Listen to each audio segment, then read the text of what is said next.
Before any tire hit the asphalt, these waters were the main thoroughfare for those who settled along its banks. Flowing from the Mississippi to the Gulf, a culture took hold along Bayou Lafourche. And for those that have called it home for generations, or only for a weekend, this way of life takes hold and remains with you. It doesn't matter where you come from, it matters that you just go. Lewis and Clark, right here, baby. Your taste doesn't matter. It matters that you savor it all.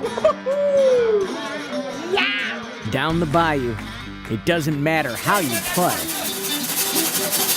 It just matters that you play.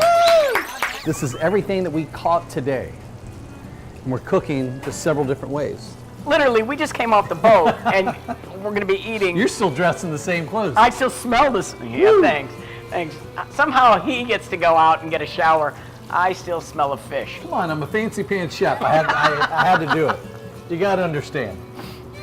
Getting star treatment or hanging with iron chefs is not the reason John Besh cooks. This is the reason why I'm a chef today. For over 40 years, Mr. Hamilton has been here, carefully sealing and maintaining these old whiskey barrels. For 3 years. For 3 years.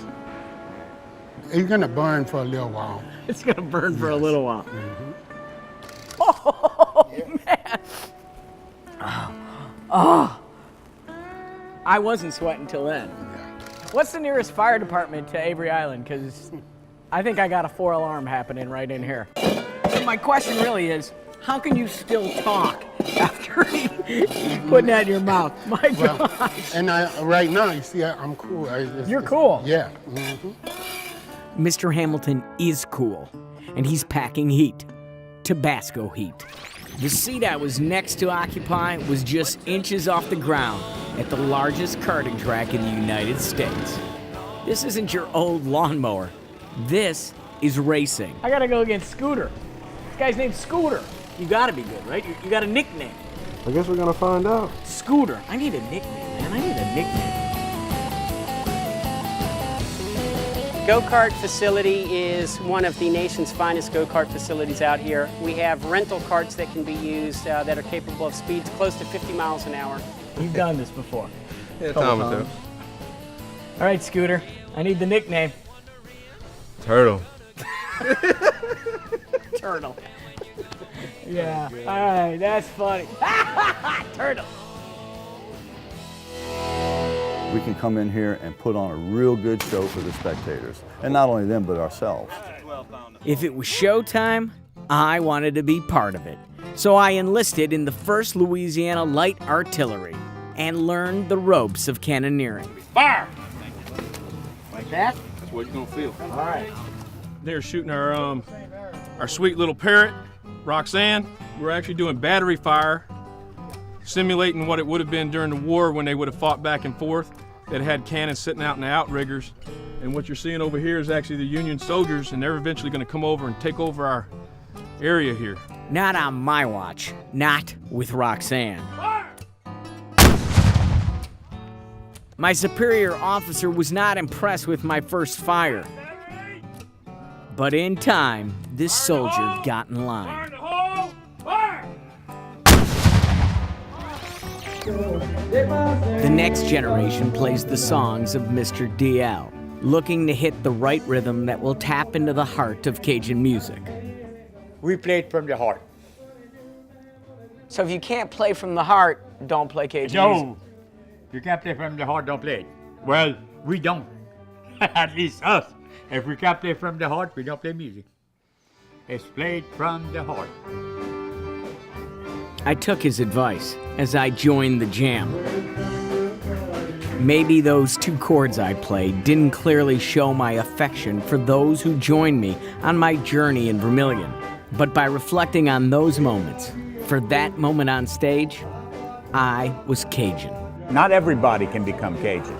And not everybody is that open to becoming part of this dysfunctional family. Cajuns are nowhere else but South Louisiana, and no other people are like Cajuns.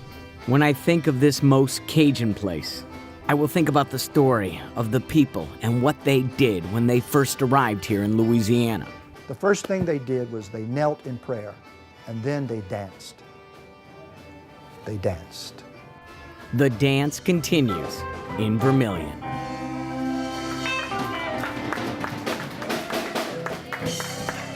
What do you taste when you have a Louisiana oyster? I got probably a different perspective because I chew an oyster. A lot of people don't chew an oyster, so you don't, in my opinion, you don't know what an oyster tastes like because all you're tasting is the water. Do you chew them or do you swallow? I think I swallow. You know, have you ever chewed one? I think I'm gonna have to chew one. You know, my thinking, do you swallow steak? If you swallow it, you won't taste the difference because all you tasted was that water. If you chew it, you're gonna taste a major difference. You don't know what oyster tastes like until you eat one, like right there out of that shell. Then you can know what it tastes like. You get that, just that little drip of deliciousness coming down my cheek. Oh yeah, That's good. I'd like to tell you that by chewing that oyster, I could taste the bayou, that I could taste generations of hard work. But what I tasted was pure, salty Louisiana goodness. I can say I'd never tasted an oyster until then. And until today, I had no idea about the families that struggled to bring them to my plate. A lot of guys have gone to crabbing and trawling because it's just, it's hard to make a living. It really is.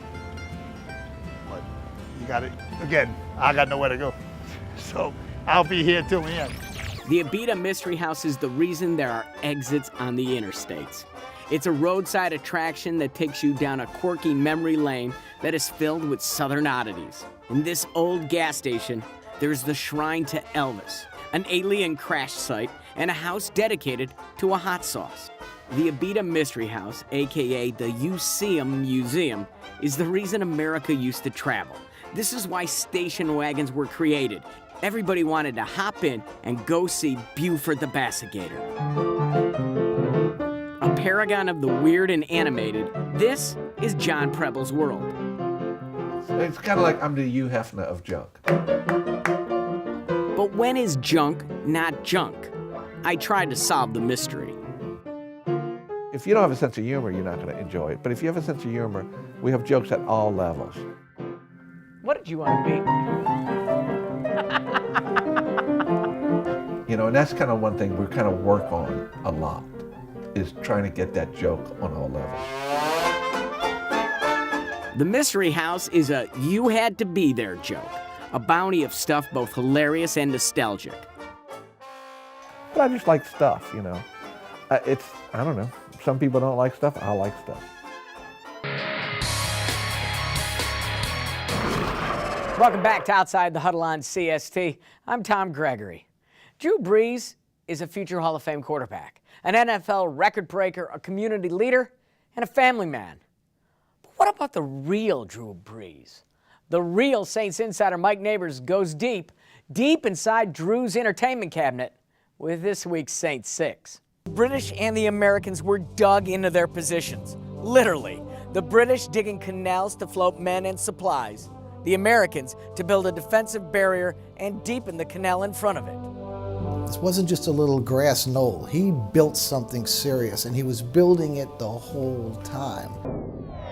The always in demand Marcia Ball schedule is jam-packed during Jazz Fest. And that's why we're just so happy that you could spend some time with us. Thank you for being here. Thank you. Who has more fun at Jazz Fest? The people that go or the performers? Well, in my case, I have as much fun as anybody because I'm also one of the people who go. Welcome to our electronic field trip from the National World War II Museum in downtown New Orleans, Louisiana. I'm Tom Gregory. Take a walk on the wild side of Louisiana. You can go past the beers as big as your head. You can go past all of this. To go wild, sometimes you have to go coastal. I think we need a bigger boat.